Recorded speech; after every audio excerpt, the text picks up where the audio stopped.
ராதம்மாவுக்கு அவங்க மருமக காஞ்சன செய்யற சமையல்னா ரொம்ப பிடிக்கும். அவ என்ன சமையல் செஞ்சாலும் எதுவுமே பேசாம கொஞ்சம் கூட வைக்காம சாப்பிட்டுருவாங்க. அப்படி இருக்கிற ராதம்மா காஞ்சனா என்ன சமையல் செய்வா அப்படின்னு காத்துக்கிட்டு இருந்தாங்க. அப்போ மருமக வந்து, அத்தை அத்தை, இன்னைக்கு நான் என்ன சமைக்கிட்டோம் அத்தை? ஐயோ, இன்னும் சமையல் ஆகலையாமா? இவ்வளவு நேரத்துக்கு நீ சமைச்சிருவியே, இன்னைக்கு எதுக்குமா சமையல் முடிக்கல? அதுக்கு என்ன காரணம்? என்ன பண்ண சொல்றீங்க அத்தை? வீட்ல சமைக்கிறதுக்கு ஒரு பொருள் கூட இல்ல, எல்லாமே காலி ஆயிடுச்சு.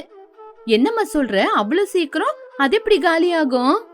இப்படி இவங்க பேசிக்கிட்டு இருக்கும்போது ராதம்மாவோட புருஷன் ராம்பாபு வந்தாரு. வரும்போதே மூஞ்ச ஒரு மாதிரி டல்லா தான் வச்சுக்கிட்டு வந்தாரு. என்னவோ இந்த சொசைட்டி நல்லா இருக்கிறவங்கள கூட நல்லா இருக்கவே விட மாட்டேங்குது, எல்லாரையுமே நாசமாக்க தான் பாக்குது. அது நல்லா இருக்கிறவங்க சொல்லணும்.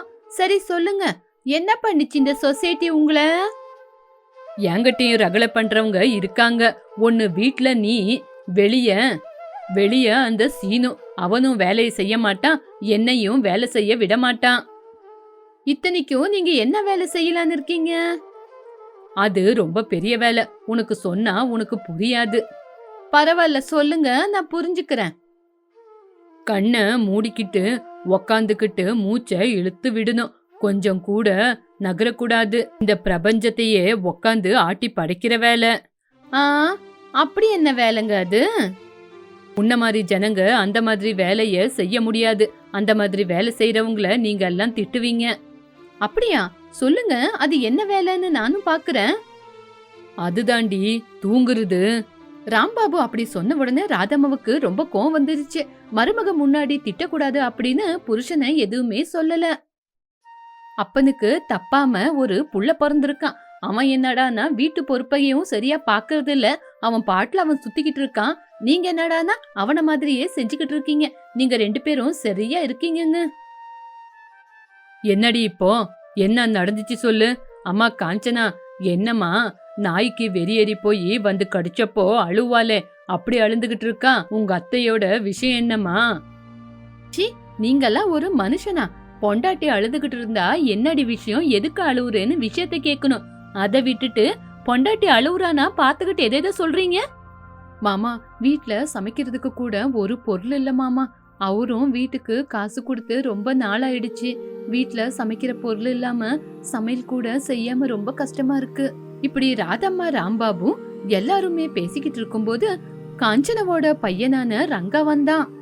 நடு வீட்ல நின்னுகிட்டு அழுந்துகிட்டு இருக்கிற ராதம்மாவை பார்த்து எதான வந்து பேசுவான்னு பார்த்தா உள்ள போனா. காஞ்சனா அவனை நிறுத்தினா. டே ரங்கா, வீட்டுக்கு காசு கூட குடுக்கலையா? என்னடா ஆச்சு?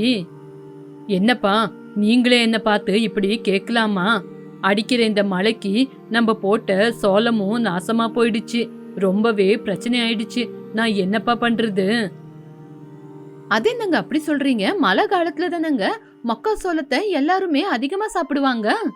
முதல்ல மக்கா சோளம் அப்படின்னா ஒண்ணு அடுப்புல சுட்டு சாப்பிடுவாங்க, இல்லனா வேக வச்சு உப்பு காரம் எல்லாமே போட்டு நல்ல டேஸ்டா சாப்பிடுவாங்க. அது அந்த காலம். ஆனா இப்போ மொக்கா சோளத்துல எதேதோ செஞ்சு சாப்பிடுறாங்க. அதிகமா மழை பெஞ்சாலும் எந்த பிரயோஜனமும் இல்ல. அதிகமா மழை வந்திருக்குலன்னா நம்ம விளைச்சலுக்கு நல்ல லாபம் வந்திருக்கும். மழைனால விலையும் குறைஞ்சு போச்சு. இப்ப வித்தா சரியான ஆதாயமே வராது, நஷ்டம்தான் வரும். வெறும் கையால உக்காரத தவிர எதுவுமே தெரியலமா. ஐயோ, என்னங்க பேசுறீங்க? அதுக்குன்னு நம்ம மொக்கா சோளத்தை அப்படியே வைக்க முடியுமாங்க? அப்படியே வச்சா எல்லாமே நாசமா போயிடாதாங்க? இங்க பாரு காஞ்சனா, உனக்கு இத பத்தி எதுவுமே தெரியாது, நீ பேசாம சும்மாரு. இந்த பொம்பளைங்களுக்கு எப்பவுமே எல்லாமே சொல்லிடணும். சொன்னதுக்கு அப்புறம் அது என்னாச்சு, அது என்ன, இது என்னன்னு ஆம்பளைங்கள கேள்வி மேல கேள்வி கேக்குறது. இங்க பாரு, நல்லா சமைச்சோமா, அத்தை மாமாக்கு கொடுத்தோமா, நீயும் வயிறு நிறைய சாப்பிட்டியா, படுத்து தூங்குனமான்னு இருக்கணும். கேள்வி மேல கேள்வி கேட்க கூடாது. டேய், என்னடா என் மருமகளை பார்த்து எதேதோ சொல்லிக்கிட்டு இருக்க? அப்பா, நீங்க சும்மா இருக்கீங்களா? உங்களுக்கு எதுவுமே தெரியாது. இப்போ என்னடா பண்றது? வீட்ல சமைக்கிறதுக்கு கூட ஒரு பொருளுமே இல்லடா. சரிங்கம்மா, நான் வெளியே போய் சாப்பிடுறதுக்கு ஏதாவது கிடைக்குமான்னு பார்த்து வாங்கிட்டு வரேன் அப்படின்னு சொல்லி ரங்கா வீட்டை விட்டு வெளியே போனா. வரும்போது அவங்க சாப்பிடுறதுக்கு எதேதோ பொட்டலத்தை கட்டி வாங்கிட்டு வந்தான். உடனே பசியில இருந்த ராதம்மா பையன் கையில இருந்த பொட்டலத்தை வாங்கி சாப்பிட பார்த்தாங்க. அதுல பக்கோடா இருந்தது. உடனே பிளேட்ல போட்டுக்கிட்டு கபகபன்னு சாப்பிட ஆரம்பிச்சாங்க. அவங்க சாப்பிட்டாங்களோ இல்லையோ, என்னடா இது இப்படி இருக்கு, இதுல இவ்ளோ காரத்தை கொட்டி வச்சிருக்காங்க, உண்மையிலேயே இத சாப்பிடணும்னு செய்யறாங்களா இல்ல கீழே கொட்டணும்னு செய்யறாங்களா, எங்க இருந்துடா வாங்கிட்டு வந்த இப்படி இருக்கு. அம்மா, ஏதாவது கொடுத்தா சாப்பிடணும், அதை விட்டுட்டு ஏதாவது ஒரு குறை சொல்லிக்கிட்டே இருக்கீங்களே.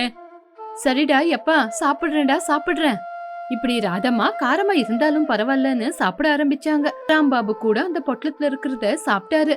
ஆனா காஞ்சனை மட்டும் சாப்பிடாம அங்கிருந்து கிளம்பி அவ ரூமுக்கு போயிட்டான். ரங்காவுக்கு நிலைமை புரிஞ்சு போச்சு. அவனும் அந்த பக்கோடா பொட்டலத்தை எடுத்துக்கிட்டு எதுவுமே பேசாம ரூமுக்குள்ள போனான். ரூமுக்குள்ள போய் பார்த்தா காஞ்சனை ரொம்ப கோவமா இருந்தா. என்னடி மூஞ்ச திருப்பிக்கிட்டு நேரா ரூமுக்குள்ள வந்துட்ட? புருஷன் அப்படின்னா 1-2 திட்டதான் செய்வான். உனக்கு கோவம் வந்தா வேணும்னா என்ன திட்டிக்கோ, அவ்வளோ தாங்க முடியலையா ஒரு அடி அடிச்சுக்கோ, அதை தவிர இப்படி பேசாம இருக்காத. பொம்பளைங்கள இவ்வளோ கேவலப்படுத்தி பேசுறீங்களே, உங்கள மாதிரி ஆம்பளைங்கிட்ட எதுக்காக பேசணும்? ஆம்பளைங்க ரோட்ல தலை தூக்கி நடக்கிறீங்க அப்படின்னா வீட்டுல இருக்கிற பொம்பளைங்க உங்க ஜவாப்தாரிய செய்யறதுனாலதான். உங்களுக்கு இருக்கிற பொறுப்பை எல்லாமே எடுத்து நான் செய்யல. ஒரு புருஷன் பொண்டாட்டிய கேவலப்படுத்தி பேசுறான் அப்படின்னா அதனால வர நஷ்டம் கூட உங்களுக்கு தாங்க. எந்த வீட்ல புருஷங்க பொண்டாட்டிக்கு கௌரவத்தை கொடுக்கறாங்களோ அந்த வீட்ல சந்தோஷம், நிம்மதி எல்லாமே அந்த வீட்ல நிலைச்சு நிக்கும். அப்பப்பா, இப்ப என்னடி பண்ண சொல்ற? மழை கொட்டு கொட்டுன்னு கொட்டிக்கிட்டு இருக்கு. அந்த சோளம் காட்டுக்குள்ள என்னால இந்த மழையில காவலுக்கு இருக்க முடியுதா? உடம்பெல்லாம் எவ்வளவு வலிக்குது தெரியுமா? அந்த கோவத்துல 2 வார்த்தை அதிகமா சொல்லிட்டேன். அதுக்கு போய் இப்படி கோச்சுக்கிட்டா எப்படி? உனக்கு கோவம் இருந்தா 2 திட்டு திட்டிரு, அடிச்சிரு. அதை தவிர இப்படி மூஞ்ச வச்சுக்கிட்டு இருக்காதடி, எனக்கு உன்னை பார்த்தா கவலையா இருக்கு. இதுக்கு ஒன்னும் குறைச்சல் இல்ல. சரிடி, இந்த பக்கோடாவை சாப்பிட்டு பாரு அப்படின்னு சொல்லி தன்னோட பொண்டாட்டிக்கு பக்கோடாவை ஊட்டி விட்டான். அதை சாப்பிட்டுட்டு காஞ்சனா அவளுக்கு கூட அந்த பக்கோடா கொஞ்சம் கூட பிடிக்கல. சி, எவ்வளவு கேவலமா செஞ்சிருக்காங்க, கொஞ்சம் கூட ருசியா இல்ல. ஆமா, உங்ககிட்ட கையில காசு இருக்குல்ல, இந்த பக்கோடாவை எப்படி வாங்கிட்டு வந்தீங்க? இந்த பக்கோடா வாங்கிட்டு வர காசு எங்க இருந்து? கடன் சொல்லிதான் வாங்கிட்டு வந்த, மறுபடியும் என் கைக்கு காசு வரும்போது குடுக்கறேன்னு சொல்லியிருக்கேன். இப்படி ரங்கா சொன்ன உடனே காஞ்சனா ரொம்பவே கவலைப்பட்டா. அந்த பக்கோடாவை பார்த்த உடனே அவளுக்கு ஒரு யோசனை வந்துச்சு. அந்த யோசனையில சந்தோஷப்பட்டுக்கிட்டு தன்னோட புருஷனோட மூஞ்ச பார்த்து, அந்த மொக்கா சோளத்தை நீங்க விக்கிறதே வேண்டாங்க. ஏண்டி அப்படி பாலா போய் கொட்ட சொல்றியா? ஐயோ, அது பாலா போய் கொட்டுறதும் வேண்டாம், குறைவான விலைக்கு விக்கிறதும் வேண்டாம். பாத்துக்கிட்டே இருங்க அதுல என்ன செய்யறேன்னு. அதுல அதிகமா பணத்தை எப்படி சம்பாதிக்கிறதுன்னு எனக்கு தெரியும், பாருங்க நான் என்ன பண்றேன்னு. ஆமா, என்னடி பண்ண போற? நாளைக்கு நீங்களே பாக்கதானே போறீங்க அப்படின்னு சொல்லி காஞ்சனா கொற்ற மழையில அவளோட புருஷனை கூட்டிக்கிட்டு வயலுக்கு போனா. அந்த கொற்ற மழையில மொக்கா சோளம் தோட்டத்துக்கு போன காஞ்சனா அந்த மொக்கா சோளத்தை எடுத்து அழகான ஒரு வீட்டை கட்டுனா. அதுக்கப்புறம் அங்கே இருந்தா. எவ்வளவுதான் மழை வந்தாலும் அந்த வீட்டுக்கு எந்த ஒரு பிரச்சனையும் இல்ல. மொக்கா சோளத்திலேயே வீடு கட்டுனதை பார்த்து ரங்கா அவன் பொண்டாட்டிய பார்த்து ரொம்பவே ஆச்சரியப்பட்டான். என்ன காஞ்சனா, விளைச்சல எல்லாம் நாசமாக்குறியே, மொக்கா சோளம் கதிரு இதெல்லாம் வச்சு இப்படி வீடு கட்டிருக்கியே, ஆமா இங்க போய் வீடு கட்டி நீ என்ன பண்ண போற? கொஞ்சம் யோசிச்சு சொல்லு பாக்கலாம். ஐயோ போதும் நிறுத்துங்க, விட்டா பேசிக்கிட்டே போறீங்க. இனிமே இந்த வீட்டுல இருந்துகிட்டு நான் மொக்கா சோளத்திலேயே பக்கோடா செய்யலான்னு யோசிக்கிறேன். என்னது மொக்கா சோளத்துல பக்கோடாவா? உனக்கு என்ன பைத்தியங்கீத்தியம் பிடிச்சிருக்கா? யாராவது மொக்கா சோளத்துல பக்கோடாவை செய்வாங்களா? இந்த கொற்ற மழையில யாரடி வந்து வாங்குவா? யாருமே இதுல பக்கோடாவை செய்யல, நீ செஞ்ச மட்டும் வியாபாரம் ஆகுமா என்ன? இங்க பாருங்க, நேத்து நைட்டே சொல்லிருக்கேன் என்ன கேவலப்படுத்தி பேசாதீங்கன்னு. சாப்பாட்டுல இருக்கிற கருவேப்பிலைய தூக்கி போடுற மாதிரி போடாதீங்க. சரிம்மா சரி, நீ என்ன செய்யணும்னு தோணுதோ அதை செய், நான் உனக்கு எதுவுமே குறுக்க நின்னு பேச மாட்டேன். இப்படி காஞ்சனா வயல்லையே ஒரு சின்ன வண்டிய போட்டு மொக்கா சோளம் பக்கோடாவை செய்ய ஆரம்பிச்சா. முதல்ல யாருமே அந்த சோளம் பக்கோடாவை சாப்பிட வரல. ஆனா ராதம்மா தன்னோட மருமக செஞ்சிருக்கிற சோளம் பக்கோடாவை சாப்பிடுறதுக்காக வந்தாங்க. ராதம்மா பக்கோடாவை சாப்பிட்டு பார்த்தாங்க. அவங்களுக்கு அந்த மொக்கா சோளம் பக்கோடா ரொம்ப பிடிச்சு போச்சு. ஆஹா, ரொம்ப ருசியா செஞ்சிருக்கம்மா. கொட்டுற இந்த மழையில சுட சுட மொக்கா சோளம் பக்கோடா சாப்பிடுறதுக்கு எவ்வளவு நல்லா இருக்கு தெரியுமா? இந்த மாதிரி ஒரு மொக்கா சோளம் பக்கோடாவை என்னோட வாழ்க்கையில நான் சாப்பிட்டதே இல்லம்மா. அம்மா உண்மைதான் சொல்றீங்களா? உண்மைதான்டா. வேணா ஒரு தடவை நீ சாப்பிட்டு பாருடா. இப்படி ராம்பாபு கூட சேர்ந்து அவன் பையன் ரங்காவும் சாப்பிட்டான். அவங்க எல்லாருமே சாப்பிட்டதுக்கு அப்புறம் ரொம்பவே பிடிச்சு போச்சு. மொக்காசோளம் பக்கோடா ருசிய பத்தி ராதம்மா ஊருக்குள்ள போய் சொன்னாங்க. ஊரு ஜனங்க கூட சாப்பிடுறதுக்காக அங்க வந்தாங்க. ஏங்க, நான் பக்கோடாவை செஞ்சுக்கிட்டு இருக்கேன், நீங்க அவங்களுக்கு கொடுத்து காசு வாங்குங்க. சும்மா இல்லங்க, காசுக்கு தான் செய்யறேன். சரி சரி, நான் குடுக்கறேன், நீ முதல்ல சீக்கிரமா செய். இப்படி காஞ்சனா சுட சுட மொக்காசோளம் பக்கோடாவை செஞ்சு கொடுக்க ரங்கா அதை கட்டி கட்டி ஜனங்களுக்கு கொடுத்துக்கிட்டு இருந்தா. இப்படி சாயங்காலம் ஆயிடுச்சு. புருஷன் பொண்டாட்டி 2 பேரும் நிறைய காசு எடுத்துக்கிட்டு சந்தோஷமா வீட்டுக்கு வந்தாங்க. என் மருமக சாதிச்சிட்டா. அம்மா காஞ்சனா, நீ என்ன செஞ்சாலும் அற்புதம்தாம்மா. ஏ ரங்கா, இதுக்கப்புறமாவது என் மருமகளை குறைச்சலாம் பண்ணி பேசாத, சரியா? அப்பா போதும், சும்மா இருங்கப்பா. இப்பதான் நாங்க இதெல்லாம் மறந்துட்டு இருக்கோம். உடனே நீங்க இத பத்தி பேசாதீங்க. பொண்டாட்டி பேச்சு கேட்டு நடந்தா நல்லதுதான். அது அப்படிதான்டா பேசணும். நான் கூட உங்க அம்மா பேச்சு கேட்டு நடந்ததுனாலதான் இன்னைக்கு இந்த நிலைமையில இருக்கிறேன். இல்லன்னு வச்சுக்கோ, இந்நேரத்துக்கு உங்க அம்மா என்ன துணி துவைச்ச மாதிரி துவைச்சு எடுத்திருப்பா. இப்படி ராம்பாபு சொன்ன உடனே காஞ்சனாவும் ரங்காவும் சிரிச்சுக்கிட்டே இருந்தாங்க. இப்படி காஞ்சனா மொக்காசோளத்துல பக்கோடா வியாபாரம் செஞ்சு நல்லபடியா காசு சம்பாதிச்சா. இப்படி குடும்பத்துல எந்த பிரச்சனையும் வராத மாதிரி புருஷனோட கஷ்டத்துக்கு கை கொடுத்தா. பாலம் அப்படிங்கிற கிராமத்துல சரோஜம்மாவோட குடும்பம் இருந்தது. சரோஜம்மாவோடது கூட்டு குடும்பம். பெரிய மருமகளான காஞ்சனா தான் வீட்டு பொறுப்பை பாத்துக்கிட்டு இருந்தா. வீட்டுக்கு தேவையான எல்லா பொருளுங்களையும் சரோஜம்மா தான் கொண்டு வந்து குடுத்துக்கிட்டு இருந்தாங்க. அப்படி இருக்கிற குடும்பத்துல 1ஆம் தேதி வந்துச்சுன்னா போதும், அந்த வீட்ல பண்டிகையா இருக்கும். 1ஆம் தேதி ஆன உடனே அவங்க சம்பளத்தை கொண்டு வந்து சரோஜம்மா கிட்ட கொடுப்பாங்க.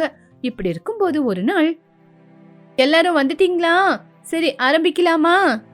ஏங்க, முதல்ல நீங்க தான். சரோஜா, வரேன். நீ முதல்ல என்னதான் கூப்பிடுவேன்னு எனக்கு நல்லா தெரியும். சரி, இந்தா என் சம்பள பணத்தை வாங்கிக்கோ. என்னங்க, சம்பளத்துல கொஞ்சம் குறைஞ்ச மாதிரி இருக்கு. எனக்கு தெரிஞ்ச மாதிரி நீங்க எந்த செலவும் செய்ய மாட்டீங்க. அப்புறம் ஏங்க சம்பள காசு குறைஞ்சிருக்கு? அதான் சரோஜா, முந்தா நேத்து கூட உனக்கு சொன்னேனே, நான் வேலை செய்யற இடத்துல மத்தியான சாப்பாட சாப்பிட்டுக்கிட்டு இருக்கேன்னு. அதுக்குதான் கொஞ்சம் பணம் செலவாயிடுச்சு. அந்த செலவு போக மிச்ச பணம் இதுதான். சரிங்க, சரி.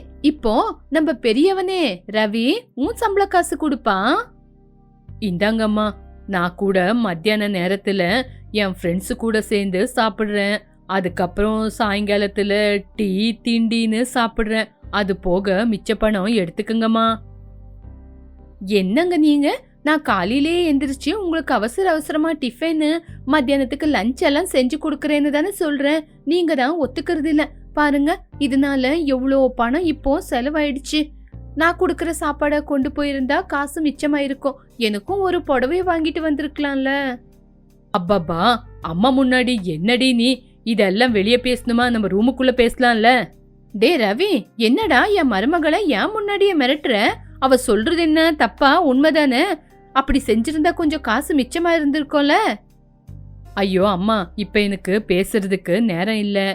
வெளிய டியூட்டிக்கும் நேரமாகுது. நைட்டு எல்லாரும் உக்காந்து சாப்பிடும்போது பேசலாம். இப்ப நான் ஆபீஸுக்கு கிளம்பி போட்டா. அப்படி சொல்லி கடகடன்னு ஆபீஸுக்கு கிளம்பி போனா ரவி.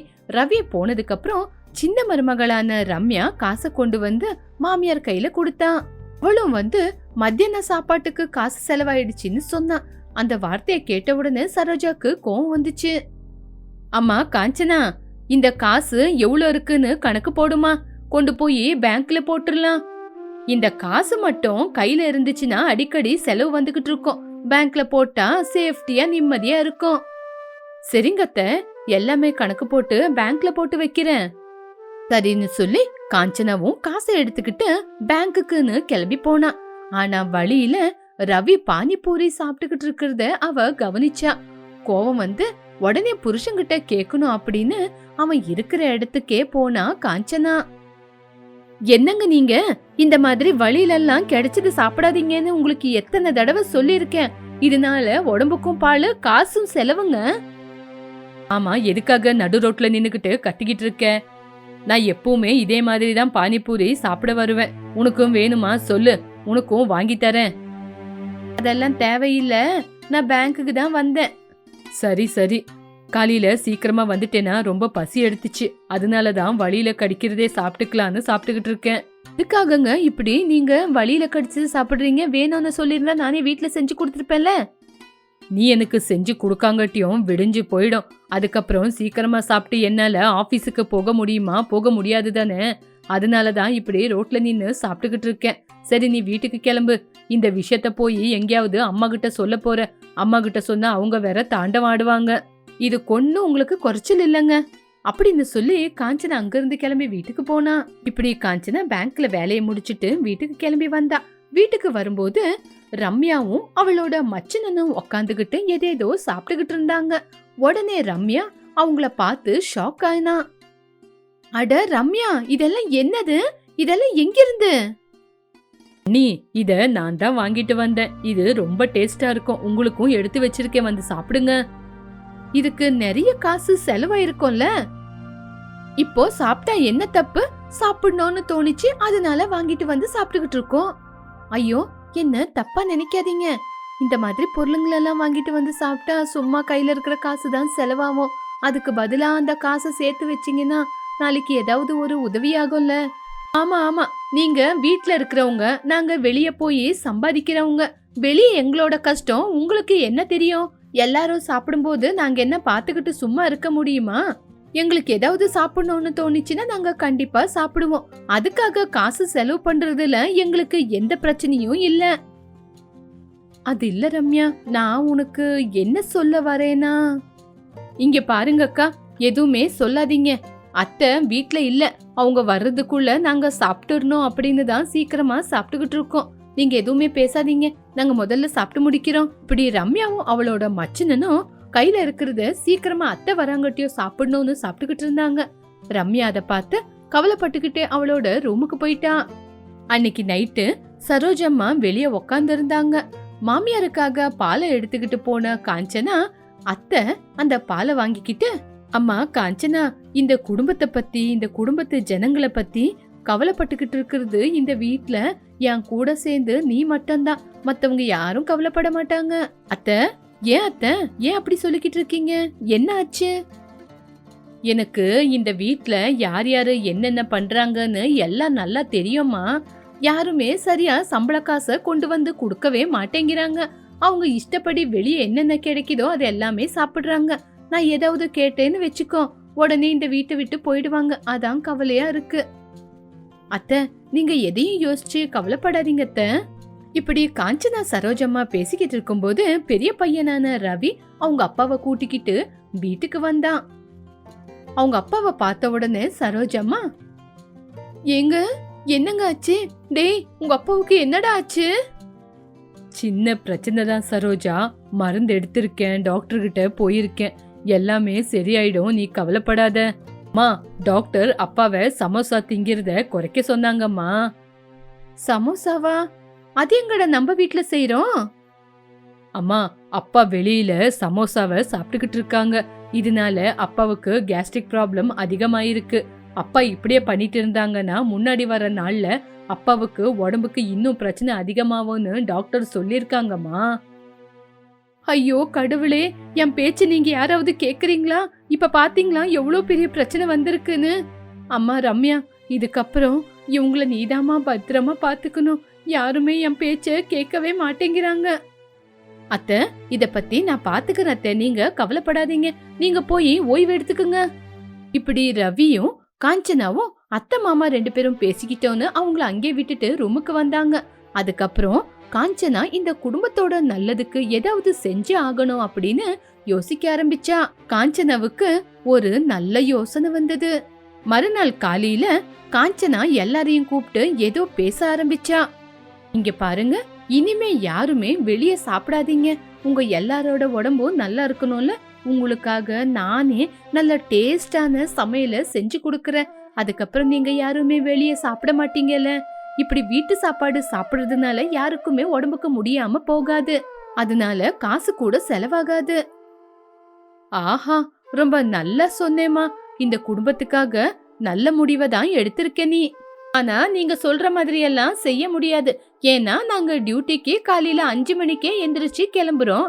அக்கா, நாங்க 5 மணிக்கு கிளம்பும் போது எப்படிக்கா உங்களால எங்களுக்கு டிஃபன் கட்டி கொடுக்க முடியும்?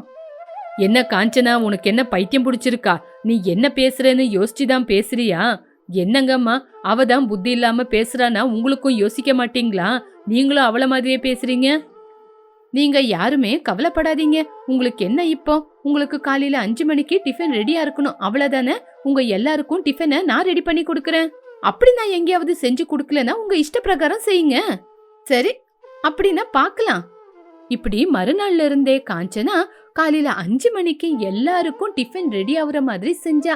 அத பார்த்து சரோஜம்மா கூட ரொம்ப பெருமைப்பட்டாங்க. அம்மா காஞ்சனா, என்னோட டிஃபன் பாக்ஸ் எங்கம்மா? அம்மா, இந்தாங்க மாமா, இதுல உங்களுக்காக நானே ஸ்பெஷலா சமோசா செஞ்சிருக்கேன். பொரியல், சாம்பார், ரசம், கூட்டு அப்படின்னு நிறைய ஐட்டம் செஞ்சு வச்சிருக்கேன். ஆஹா, பரவாயில்லையம்மா, எல்லாம் அதிரி போயிருக்கு. என் வீட்டுக்கு நீ அன்னபூர்ணி மட்டும் இல்ல, எங்க உடம்ப காப்பாத்த வந்த தேவதை. இப்படி ரங்கையா பெரிய மருமகளை பத்தி பெருமையா பேசினாங்க. அத பார்த்து ரம்யாவுக்கும் ரொம்ப கோவம் வந்துச்சு. என்னக்கா நீ எதுக்காக எனக்கு இவ்ளோ பெரிய கேரியரை கட்டி வச்சிருக்க? ஐயோ ரம்யா, நீ சாப்பிடும்போது அக்கம் பக்கம் இருக்கிறவங்க கூட என்ன சாப்பாடு கொண்டு வந்திருக்கேன்னு கேட்பாங்கல்ல, அதனாலதான் அவங்களுக்கும் கொஞ்சம் கொடுப்பேன்னு அதிகமா கட்டியிருக்கேன். இதனால உங்களோட ஃப்ரெண்ட்ஷிப் கூட ரொம்ப நல்லா இருக்கும்ல. வாரேவா அண்ணி, உண்மையிலேயே நீங்க பட்டையை கிளப்பிட்டீங்க. என்னடி காஞ்சனா, எனக்கு மட்டும் தனியா சமைச்சிருக்க என்ன? இங்க பாருங்க, உங்களுக்கு கொஞ்சம் பிபி இருக்கு, அதனால உப்பு காரத்தை நீங்க குறைச்சுக்கணும். இதுக்கப்புறம் உங்களை நான் அந்த பானிபூரி கடைகிட்ட பார்த்தேன்னு வச்சுங்க, அவ்வளவுதான். இனிமே இந்த சாப்பாடு தான் உங்களுக்கு. அப்ப எனக்கு பானிபூரி சாப்பிடணும்னா என்ன பண்றதுனா? அது கூட நான் ரெடியா செஞ்சு வைக்கிறேன், நீங்க அத பத்தி கவலைப்படாதீங்க. சாயங்காலமா வந்து வீட்ல பானிபூரிய சாப்பிடுங்க. இப்படி ஒவ்வொருத்தருக்கும் தனித்தனியா சமையல ரெடி பண்ணி பாக்ஸ கட்டி கொடுத்தா காஞ்சனா.